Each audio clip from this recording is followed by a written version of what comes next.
Hello students, myself C S Preeti Singh. बच्चों, आज हम बात करेंगे C S executive complete detail June 2024।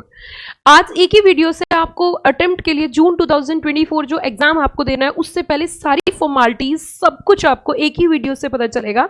आज की वीडियो में हम जानेंगे कि how to register in C S executive. Number 2, last date of registration in C S executive for June 2024। What is ODOP, one day orientation program क्या होता है। Pre exam detail, full detail, pre exam test क्या होता है, क्योंकि अगर आपने इनमें से एक भी चीज मिस कर दी तो आप जून एग्जाम नहीं दे सकते। ये एक मेजर और इंपॉर्टेंट बात है। उसी के साथ साथ how many subjects in CS executive, passing criteria in CS executive, how to crack CS executive in first attempt, ये तमाम जानकारी आपको एक ही वीडियो से मिलेगी। सब्जेक्ट के अंदर क्या है, कैसे पढ़ना है, हर सब्जेक्ट कैसे अलग है।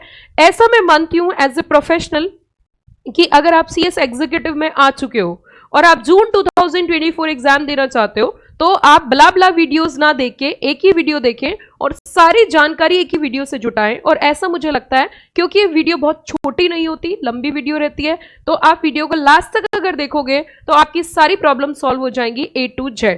तो स्टेप बाय स्टेप हम स्टार्ट करते हैं। सबसे पहले आईसीएसआई रजिस्ट्रेशन प्रोसेस। अगर आईसीएसआई रजिस्ट्रेशन प्रोसेस की बच्चों में बात करूं तो ये तो मैंने आपको वर्बली बताया, लेकिन इसी वीडियो के डिस्क्रिप्शन बॉक्स में लिंक है जिसके अंदर हमने CSEET के बाद सीएस एग्जीक्यूटिव में आने पर रजिस्ट्रेशन कैसे होता है प्रैक्टिकली करके दिखाया है। तो आप उस वीडियो से प्रैक्टिकली अगर उस वीडियो को आप देख लेते हो तो आप अपना रजिस्ट्रेशन बिना किसी की मदद से खुद ही कर सकते हो। तो इसी वीडियो के डिस्क्रिप्शन बॉक्स में प्रैक्टिकली जो रजिस्ट्रेशन किया गया है करके साइट पे दिखाया गया एक बच्चे का, तो आप उसे बिल्कुल आराम से देख सकते हो। लेकिन फिर भी मैं कुछ बेसिक इंफॉर्मेशन आपको यहाँ पे दे देती हूँ, जैसे कि जब भी कभी आपको CSEET के बाद एग्जीक्यूटिव में आपको रजिस्ट्रेशन के लिए जाना है तो इसके लिए photograph, signature, date of birth certificate, qualification details और कुछ गाइडलाइंस आपको ध्यान में रखनी पड़ेंगी, जैसे कि साइज वगैरह, क्योंकि मैक्सिमम साइज की परमिशन होती है। तो size of photo, size of signature, ये सब आपको ध्यान रखना पड़ेगा। उसके बाद जो इससे ऊपर की रजिस्ट्रेशन की प्रोसेस की बात थी, क्योंकि एक ही वीडियो में हम सब कुछ करके दिखाएंगे तो घंटों घंटों की वीडियो हो सकती है, इसीलिए मैंने आपको बताया कि पूरा रजिस्ट्रेशन तमाम चीजें करके दिखाई है। आप उस वीडियो को देखते जाइए और अपना रजिस्ट्रेशन करते जाइए। अब हम बात करते हैं कट ऑफ डेट की। इट मीन्स अगर मैं बात करूं आपको अगर जून 2024 में एग्जाम देना है, अगर जून 2024 में आप अपना पेपर देना चाहते हो तो इसके लिए सिंपल सी बात है, 30 नवंबर, फिर से सुनना, 30 नवंबर आपकी लास्ट डेट होगी। 30 नवंबर आपकी लास्ट डेट होगी किसके लिए बच्चों?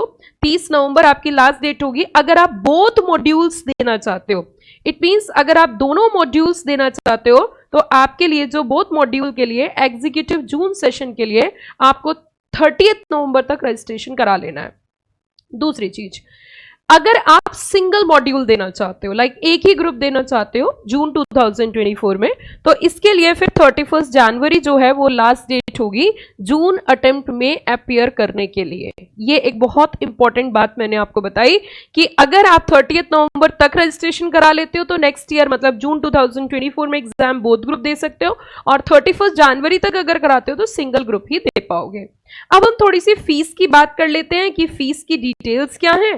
सीएस एग्जीक्यूटिव की रजिस्ट्रेशन फीस जो है 10,600 अप्रॉक्सीमेट मैं बता रही हूं, इसके ऊपर नीचे थोड़ा बहुत हो सकता है। उसी के साथ अगर कोई डायरेक्ट एडमिशन लेता है ग्रेजुएशन के बाद तो उसमें जो फीस है वो 15,600 रुपए है, थोड़ी सी एक्स्ट्रा फीस है एग्जामिनेशन की वजह से। अब इससे पहले मैं आपको कुछ और बातें बताती हूँ, जैसे कि वन डे ओरिएंटेशन प्रोग्राम की। One day orientation program ODOP जिसे बोलते हैं, one day orientation program institute की तरफ से एक दिन का इंडक्शन प्रोग्राम होता है, जिसके अंदर आपको सिर्फ एक दिन के लिए इंस्टीट्यूट के चैप्टर्स पे या NIRC वगैरह आपको जाना होगा, इंस्टीट्यूट के सेंटर्स पे, वो आपको मैसेज आ जाएगा।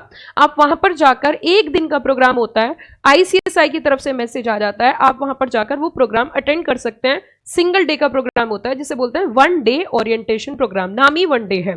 Ma'am question number 1, by chance अगर हम ओडीओपी ना करें, वन डे ओरिएंटेशन प्रोग्राम ना करें, तो सिंपल सी बात है ICSI की फॉर्मेलिटीज आपको पूरी करनी पड़ेगी, क्योंकि आपका रिजल्ट ICSI ही देती है, और अगर आप कोई भी फॉर्मेलिटीज में कमी छोड़ते हो तो आपका रिजल्ट रुक सकता है।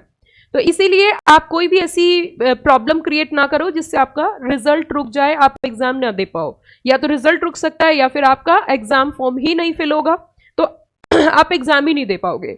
तो एक तो इंपॉर्टेंट बात, ओडीओपी आपको जरूर करना है। दूसरी चीज प्री एग्जाम टेस्ट। मैम ये क्या होता है, एक्चुअली एग्जामिनेशन फॉर्म भरने से पहले, अब मैं एग्जामिनेशन फॉर्म पर भी आऊंगी, एग्जामिनेशन फॉर्म भरने से पहले आपको प्री एग्जामिनेशन टेस्ट देने होते हैं।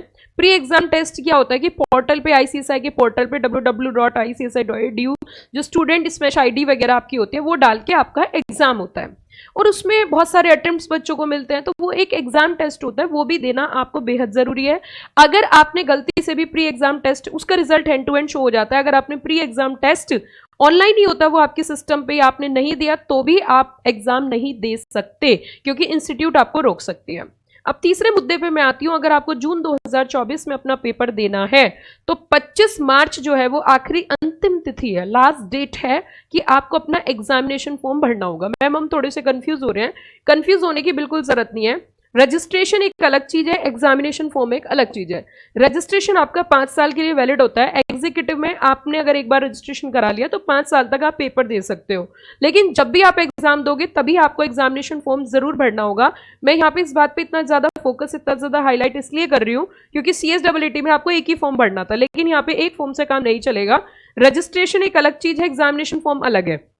एग्जामिनेशन फॉर्म रजिस्ट्रेशन से इसलिए अलग है कि उसकी जो लास्ट ड्यू डेट होती है वो होती है 25 मार्च, अगर आप एग्जाम देना चाहते हो जून में। उसी के साथ साथ 25 मार्च तक आपको अपना एग्जामिनेशन फॉर्म फिल करना है। उसके अंदर ये बताया जाता है कि आप कौन सा सेंटर ऑप्ट करना चाहते हो, ऑल ओवर इंडिया इंस्टीट्यूट के सेंटर्स हैं। आप किस मीडियम में एग्जाम देना चाहते हो, आप इंग्लिश मीडियम देना चाहते हो, हिंदी मीडियम देना चाहते हो, उसी के साथ साथ आप एक ग्रुप देना चाहते हो, बोथ ग्रुप देना चाहते हो, ये तमाम जानकारी, ये तमाम ऑप्शन आपके पास एग्जामिनेशन फॉर्म में आते हैं। जितनी बार भी एग्जाम दोगे उतनी बार एग्जामिनेशन फॉर्म आपको भरना पड़ेगा। अब हम थोड़ा सा आगे चलते हुए वीडियो में आगे बढ़ते हैं, और अब मैं आपको एज ए फैकल्टी, क्योंकि मैं पिछले 13 ईयर से CS एग्जीक्यूटिव प्रोफेशनल और CS फाउंडेशन या EET को पढ़ा रही हूँ, उसी एक्सपीरियंस, उसी अनुभव के बेसिस पर मैं आज आपको हर सब्जेक्ट का मॉड्यूल वाइज एक छोटा सा ओवरव्यू दूंगी कि क्या सब्जेक्ट है, उसके अंदर क्या क्या चैप्टर्स हैं और किस तरीके से उसको पढ़ना चाहिए। अगर ओवरऑल एग्जीक्यूटिव की बात करें तो 2 मॉड्यूल होते हैं। मॉड्यूल का मतलब उसके अंदर नंबर ऑफ पेपर्स हैं। एक मॉड्यूल के अंदर, फर्स्ट मॉड्यूल जो है उसके अंदर 4 पेपर है, सेकेंड मॉड्यूल के अंदर टोटल 3 पेपर है। अब यहाँ पे प्रश्न ये उठता है कि मैम पहले मॉड्यूल 1 देना है, मॉड्यूल 2 देना है। देखिए, आप मॉड्यूल 1 दे सकते हो, आप मॉड्यूल 2 दे सकते हो, आप दोनों मॉड्यूल एक साथ दे सकते हो अगर आप एलिजिबल हो तो। आप मॉड्यूल 2 पहले दे सकते हो, मॉड्यूल 1 पहले दे सकते हो, लेकिन मैं अपनी प्रोफेशनल एडवाइस के अकॉर्डिंग आपको यही बात बोलूंगी कि पहले आपको मॉड्यूल 1 देना चाहिए, क्योंकि उसमें बेस है, बेसिक है, तो आपको पहले मॉड्यूल 1 ही देना है। ICSI न्यू सिलेबस के अकॉर्डिंग मैं यहाँ सारी चीजें बता रही हूँ, तो मैं आपको एक बदलाव भी बता देती हूँ कि ICSI के हिसाब से अब ICSI ने एक काम और कर दिया है कि हर सब्जेक्ट के अंदर ऑब्जेक्टिव क्वेश्चंस भी दिए हैं सब्जेक्टिव के साथ साथ, सिर्फ एक पेपर को छोड़ के, वो है corporate management and financial accounting, मतलब अकाउंट्स का पेपर आप बोल सकते हो। तो उस पेपर को छोड़ के लगभग सभी पेपर में आपके पास 20 मार्क्स के ऑप्शनल क्वेश्चंस आएंगे MCQ बेस्ड पैटर्न पे, जो कि एक बहुत ही अच्छा पॉइंट है, बहुत ही अच्छी पहल इंस्टीट्यूट की है। ये ऐसा नहीं पहली बार हुआ है, इससे पहले जो सिलेबस था, जो अभी गया है, इससे पहले वाला जो सिलेबस था उसमें भी था। मैम आपको कैसे पता है? क्योंकि मैं काफी लंबे अरसे से कई सारे सिलेबस से बच्चों को पढ़ाती आ रही हूँ, उसी एक्सपीरियंस के बेसिस पे आपके साथ शेयर कर रही हूँ। उसी के साथ साथ अगर हम अगली पॉइंट की बात करें तो मॉड्यूल 1 के अंदर हम बात करें तो JIGL, jurisprudence interpretation and general laws, ये पेपर जो है इसके अंदर आपका जो है, मैं आगे बताऊंगी। पहला पेपर जो है JIGL है, दूसरा पेपर आपका कंपनी लॉ है। कंपनी लॉ इज द आन बान शान एंड पहचान ऑफ अ कंपनी सेक्रेटरी, तो ये आपका बहुत ही मेन पेपर है। तीसरा है setting up of business entities, and fourth one is a corporate accounting and financial management. उसी के साथ साथ मॉड्यूल 2 की अगर हम बात करें, capital market and securities laws, economic, commercial and intellectual property laws, और लास्ट पेपर है टैक्स लॉज एंड प्रैक्टिस। अब हम सबसे पहले बात करेंगे यहाँ पे JIGL की, मैम ये किस तरीके का पेपर है और इंस्टीट्यूट यहाँ पे क्या एक्सपेक्ट करती है। तो अगर इंस्टीट्यूट की हम बात करें तो यहाँ पे इनका साफ कहना है, उद्देश्य अगर इंस्टीट्यूट का देखो, इस पेपर के अंदर jurisprudence interpretation and general law शब्द यूज किया। जूरिस्प्रूडेंस मतलब ये यहाँ पे चाहते हैं कि जब एक कंपनी के अंदर आप काम करोगे, there are so many laws are applicable to a single company, to a single corporate, corporate, तो आपको बहुत सारे लॉज की एक नॉलेज होना जरूरी है। प्लस उसी के साथ साथ यहाँ पे लॉ को कैसे पढ़ा जाता है, बेसिक नॉलेज क्या, मतलब पढ़ने की स्किल्स क्या होती है, जिससे इंटरप्रिटेशन हम बोलते हैं, वो भी इस पेपर के अंदर दिया गया है। अगर jurisprudence, interpretation and general laws की बात करें तो जनरल लॉज में जैसे कि सिविल लॉज है, क्रिमिनल लॉज है, आपका एविडेंस है, आपके एडमिनिस्ट्रेटिव लॉ हैं, आपके सोर्स ऑफ लॉ हैं, ऐसे बहुत सारे नंबर ऑफ एक्ट्स इसमें दिए गए हैं। मतलब यहाँ पे टोटल 18 एक्ट्स हैं, जिसका एक एक्ट से दूसरे एक्ट का किसी प्रकार का कोई कनेक्शन नहीं है।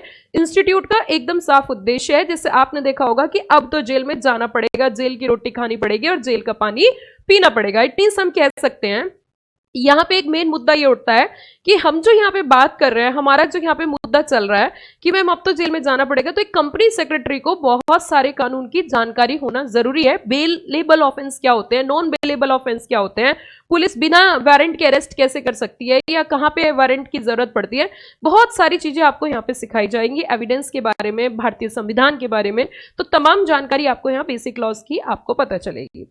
उसी के साथ साथ दूसरे पेपर की ओर बढ़ते हुए, दूसरे पेपर में यहाँ पे आप अगर देखो तो ये जो है एक मेन पेपर माना जाता है। यहाँ पे जो है बेसिकली इंस्टीट्यूट का जो ऑब्जेक्टिव है वो है एक्सपर्ट बनाना। इट मींस यहाँ पे एक्सपर्ट पॉइंट ऑफ व्यू से बात की जाती है, कॉन्सेप्चुअल अंडरस्टैंडिंग, मतलब कॉन्सेप्ट्स पे ज्यादा फोकस किया जाता है, और वर्किंग नॉलेज, जो कंपनी के मैनेजमेंट और एडमिनिस्ट्रेशन की एक वर्किंग नॉलेज की यहाँ पे बात गई है। अगर सिलेबस की बात करें तो कंपनी लॉ को इन्होंने दो पार्ट में डिवाइड किया, 60-40 का। पहले कंपनी लॉ के बेसिक प्रिंसिपल्स हैं, और फिर उसके बाद एडमिनिस्ट्रेशन के बारे में बताया गया है कि कंपनी में बोर्ड ऑफ डायरेक्टर्स कौन होते हैं, उनको सैलरी कितनी देनी है, मैक्सिमम सैलरी कितनी दे सकती है, उसके साथ साथ क्वालिफिकेशन क्या होनी चाहिए, एक मैक्सिमम एज एक एमडी की कितनी होती है, मिनिमम एज कितनी होती है, प्लस उसकी डिस्क्वालिफिकेशंस क्या हो सकती है, जनरल मीटिंग कैसे होती है, जनरल मीटिंग कैसे कराई जाती है, बोर्ड मीटिंग क्या होती है, कैसे होती है, कब होती है, कहाँ होती है, कितनी करनी जरूरी है। There are so many things are there which are mention in the company administration and meetings. उसके बाद अगर हम अगले पेपर की ओर बढ़े, क्योंकि देखिए मैं यहाँ पे आपको पढ़ा नहीं रही हूँ, मेरा ऑब्जेक्टिव है सिर्फ और सिर्फ यहाँ पे एक सब्जेक्ट का ओवरव्यू देना। अगले पेपर की ओर हम बढ़े, that is the setting up of business, industrial and labour law. इसमें तीन चीजें आपको नजर आएंगी। पहला, बिजनेस को सेटअप करने के लिए कौन कौन से लॉज की जरूरत पड़ती है। दूसरा, इंडस्ट्री से कनेक्टेड कुछ laws, and pure labour laws. Pure labour laws जैसे कि एक फैक्ट्री है तो फैक्ट्री एक्ट उस पर लगता है, उसमें महिलाएं काम करती हैं, तो महिलाओं को प्रिवेंट करने के लिए आजकल जो नए एक्ट्स आ रहे हैं वो उसकी बात हुई है यहाँ पे।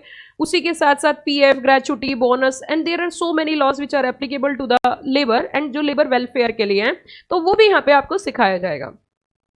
यहाँ इन्होंने कहा working knowledge, understanding of various procedural requirement, setting up of business, और दूसरा understanding application of labour law. क्योंकि जब हम कॉर्पोरेट की बात करते हैं, कंपनी की बात करते हैं, तो एक कंपनी पे मल्टीपल लॉज एप्लीकेबल होते हैं, तो आपको सभी लॉज की एक बेसिक अंडरस्टैंडिंग होना जरूरी है। यहाँ पे जो पेपर को डिवाइड किया, दैट इज द 60-40। 60 मार्क्स में आपको पढ़ाया जाएगा सेटिंग अप ऑफ बिजनेस, और 40 मार्क्स में आपको इंडस्ट्रियल एंड लेबर लॉज। थोड़ा सा आगे बढ़ते हुए corporate accounting and financial management, यहाँ पे अगर आप देखो तो यहाँ पे भी कॉन्सेप्चुअल अंडरस्टैंडिंग की बात की गई है, अकाउंट्स की, interpretation of financial statement, balance sheet and all that, और कॉन्सेप्चुअल क्लैरिटी पे यहाँ पे ध्यान दिया गया है। टोटल चैप्टर्स की बात करें 17 चैप्टर हैं, sorry 17, this is not 17 chapters, sorry not, this one is a complete knowledge. Corporate and management accounting, yes, that is the 100 marks की यहाँ पे बात हुई है। और ऑब्वियस सी बात है, यहाँ पे भी इन्होंने क्या कहा, concepts and principle in practice in corporate accounting, Indian international accounting standards, और बहुत सारे मैनेजमेंट की प्रैक्टिसेस की यहाँ पे बात करी गई है। इस पेपर में टोटल 19 चैप्टर्स हैं, जो कि 60-40 के रेशो में इन्होंने डिवाइड किया। 60 मार्क्स में कॉर्पोरेट अकाउंटिंग और 40 मार्क्स में मैनेजमेंट एंड वैल्यूएशन। फिर हम चलते हैं पेपर नंबर 5 की ओर, और पेपर नंबर 5 मतलब मॉड्यूल 2 की ओर हम बढ़ रहे हैं, क्योंकि मॉड्यूल 1 में तो सिर्फ 4 ही पेपर है। अगर हम यहाँ पे बात करें तो इसके अंदर पेपर का नाम है capital market and securities laws. यहाँ बेसिक अंडरस्टैंडिंग कैपिटल मार्केट की और कंसेप्चुअल अंडरस्टैंडिंग की जो बात करी है, कॉन्सेप्चुअल अंडरस्टैंडिंग की बात करी है इन्होंने यहाँ पे सिक्योरिटीज लॉज की।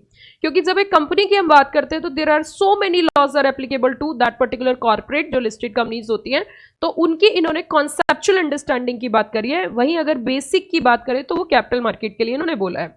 उसी हिसाब से इन्होंने रेशो भी डिवाइड किया, दैट इज द 40 एंड 60 का रेशो आपको नजर आ ही रहा है। फिर हम थोड़ा सा आगे चलते हैं, ये आपका है sixth paper economic and intellectual property laws, economic commercial and intellectual property laws, यहाँ पे भी इक्विप विद वर्किंग नॉलेज की बात करिए इकोनॉमिक एंड कमर्शियल लॉज, और कॉन्सेप्चुअल और बेसिक नॉलेज की बात करिए, बेसिक पॉइंट ऑफ व्यू से इन्होंने कहा है यहाँ पे, बेसिक पॉइंट ऑफ व्यू से इंटेलेक्चुअल लॉज जैसे कि डिजाइन, पेटेंट, कॉपीराइट, ट्रेडमार्क वगैरह। उसी के साथ साथ इसमें भी 60-40 का रेशो है। और अब हम चलते हैं अपने आखिरी पेपर की ओर, that is the tax laws and practice, और इसको टोटल 20 चैप्टर्स के साथ साथ 2 पार्ट में डिवाइड किया, 60-40। अगर हम बात करें यहाँ पे वर्किंग नॉलेज डायरेक्ट टैक्स की बात हुई है, और conceptual knowledge indirect tax with practical knowledge की यहाँ पे बात की गई है। ये थी हमारी सीएस एग्जीक्यूटिव की तमाम जानकारी, जो कि मैंने मात्र 15 से 16 मिनट में आपको बहुत सारी चीजें बताने की कोशिश करी है, जो कि एक स्टूडेंट को आने से पहले पता होना बेहद जरूरी है। उसी के साथ साथ बच्चों, अगर आप सीएस एग्जीक्यूटिव की प्रिपरेशन करना चाहते हो, अभी रिसेंट में हमारे यहाँ से ऑल ओवर इंडिया रैंक आई थी, जो कि नॉर्दर्न रीजन की फर्स्ट रैंक थी। आप अगर सीएस एग्जीक्यूटिव की प्रिपरेशन करना चाहते हो तो मैं आपसे यही बोलना चाहूंगी कि क्लासेस लेने से पहले आप हमारे वेरियस डेमो लेक्चर्स देखिए, आप घर पे पहले लेक्चर्स ही देखिए। अगर आपको लेक्चर अच्छे लगते हैं तो ही आप हमारे स्टाफ को कॉन्टैक्ट या फिर व्हाट्सएप मैसेज कर सकते हैं, क्योंकि जब तक आपने लेक्चर्स नहीं देखे उससे पहले आप कॉल मैसेज ना करें। रीजन ये है कि जब तक आपको चीजों का आइडिया ही नहीं है, आपको चीजें पता ही नहीं है, तो इट्स बेटर पहले आप अपने आप को सेटिस्फाई कर लो। अगर आपको थोड़ा सा भी लगता है कि आपको हमसे क्लासेस लेनी है, देन आप हमारे स्टाफ को कॉल या मैसेज कर सकते हैं, जो कि स्क्रीन पे दिए गए नंबर्स हैं, आप उन पे कॉल या मैसेज कर सकते हैं। मेरी यही रिक्वेस्ट है कि प्लीज पहले डेमो लेक्चर्स जरूर देखें। अगर आपको अच्छा लगे, आपका थोड़ा भी इंटरेस्ट बने, तो ही आप कॉल मैसेज करें प्लीज। Thank you. उसी के साथ साथ अगर आपको वीडियो पसंद आई है तो आप इस वीडियो को लाइक करें और अपने फ्रेंड्स के साथ शेयर कर सकते हैं, क्योंकि एक ही वीडियो से तमाम जानकारी मैंने आप तक पहुंचाई है। और ये चैनल आप सब्सक्राइब कर लीजिए, क्योंकि सीएस स्टूडेंट्स के लिए हमारे इंस्टीट्यूट भी अगर हम बात करें तो हमारे इंस्टीट्यूट सीएस प्रीति सिंह क्लासेस के नाम से लक्ष्मी नगर दिल्ली के अंदर सिचुएटेड है, जहां पर हम फेस टू फेस के साथ लाइव क्लासेस देते हैं। ये एक पॉइंट और ध्यान दीजिए, face to face plus live, क्योंकि जो फेस टू फेस क्लास के साथ जब लाइव क्लासेस जाती है तो लाइव क्लासेस की क्लैरिटी बेहद ज़्यादा पहले से या खाली लाइव से बहुत ज़्यादा अच्छी होती है। तो हमारे यहाँ पे फेस टू फेस साथ में लाइव क्लासेस चलती हैं। आप अगर ऑल ओवर इंडिया कहीं पर भी हैं तो आप लाइव क्लास भी ज्वाइन कर सकते हैं। और आप ये चैनल सब्सक्राइब कर लीजिए, क्योंकि इस चैनल से आपको समय समय पे बहुत सारी नॉलेजफुल इंफॉर्मेशन सीएस कोर्स से कनेक्टेड और अदर इंफॉर्मेशन आपको मिलती रहेंगी। Thank you, have a nice day.